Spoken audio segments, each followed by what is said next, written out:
Hello guys, ചായക്ക് കടിയായിട്ട് പഴംപൊരി ഉണ്ടാക്കാൻ വന്നത്.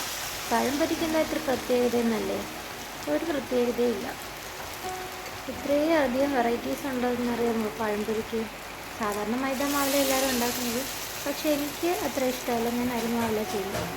അപ്പോൾ അരിമാവെടുത്ത് അതിനകത്ത് ഞാൻ ഇച്ചിരി മുളക് പൊടി, ഇപ്പോൾ പഞ്ചസാരയൊക്കെ ഇടും. ഞാൻ അങ്ങനെയൊക്കെ ചെയ്യുന്നത് കേട്ടോ. ഇച്ചിരി സോഡപ്പൊടിയൊക്കെ ഇട്ട് എനിക്ക് വെള്ളം എടുത്ത് വെച്ചപ്പോൾ പണിപാട് വെള്ളം കൂടിപ്പോയി.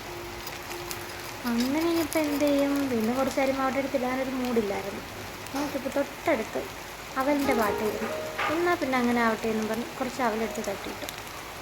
അപ്പം അത് വെള്ളമൊക്കെ പിടിച്ച് കറക്റ്റ് സെറ്റായപ്പോഴത്തേക്കും പഴം വരവി പൊരിച്ച് നോക്കി. എന്തരായാലും കുഴപ്പമില്ലായിരുന്നു. നല്ല ക്രിസ്പായിട്ടൊക്കെ ഉണ്ടായിരുന്നു. പിന്നെ ചായ ഇട്ട് കുറച്ച് മോനും കൊടുത്തു. പഴം മാത്രമേ അവന് കൊടുത്തുള്ളൂ. അത്രയേ ഉള്ളൂ. ബൈ.